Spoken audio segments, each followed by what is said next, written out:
Doctor గారు ఒకరు ఈ విధంగా అడుగుతున్నారండి. మాకు పెళ్ళై 2 సంవత్సరాలయ్యింది. ఇంతవరకు సంభోగం కుదరలేదు. నాకు ఆ సమయంలో నొప్పి అనిపిస్తుంది. దాంతో ఆయన్ని తోసిపారేస్తాను. ఆయన మంచి ఆయన కనుక ఇంతవరకు ఏ గొడవ లేకుండా అయింది. మాకు తృప్తికరంగా సెక్స్ జరగాలంటే ఎలా? పరిష్కారం తెలియజేయండి అంటూ అడుగుతున్నారు. ఆమెకు తెలియకుండా సెక్స్ తీరుందండి.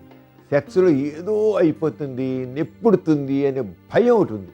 ఈ భయం ఎందుకు వచ్చిందో ఓ భయం ఏర్పడింది. వజనిస్మిస్ అంటుంది.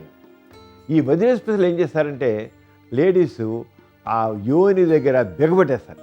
సంభోగం చేయబట్టే బిగబెట్టేస్తారు. బిగబడితే ఆ సంభోగం కూడా దుర్లభం అయిపోతుంది. ఆ ఫీర్ పోవాలి. ఆవిడకి ఈ ఫీర్ అనేది మందులతో పోదండి. దీనికి సైకోథెరపీ చేయాలి. ఈవిడిది కేవలం ఫీరే, సెక్స్ ఫీరు, నెప్పుడుతున్న భయము. ఆ నెప్పుడుతున్న కొద్దిపాటి దాన్ని కూడా ఆవిడదైపోయి చూసేస్తున్నాడు. అలాకుండా డాక్టర్ దగ్గరికి వెళ్ళి కౌన్సిలింగ్ పొందినట్లయితే ఆ కౌన్సిలింగ్ వల్ల ఆవిడలోని ఆ అర్థం లేని ఫోబియా అంటే అర్థం లేని భయం, ఆ ఫోబియా ఉదిరిపోయి చక్కగా నార్మల్గా తయారవుతుంది. నామదే మళ్ళీ సెక్స్ అధ్యత ఇంతకాలం అనవసరంగా వెయిట్ చేశారు. డాక్టర్కి వెళ్ళి కౌన్సిలింగ్ పొందాలి. కౌన్సిలింగ్ పొందితే ఆ భయం ఉదిరిపోతుంది, మాలిపోతుంది. చూశారు కదండి ఇవాల్టి సుఖజీవనం కార్యక్రమం. మీకు కూడా లైంగిక సమస్యలు కానీ సంతానలేమి సమస్యలు ఏమైనా ఉంటే మీ సమస్యలను వాట్సాప్ ద్వారా పంపొచ్చు. 8008532087 అనే నెంబర్కి వాట్సాప్ చేయండి.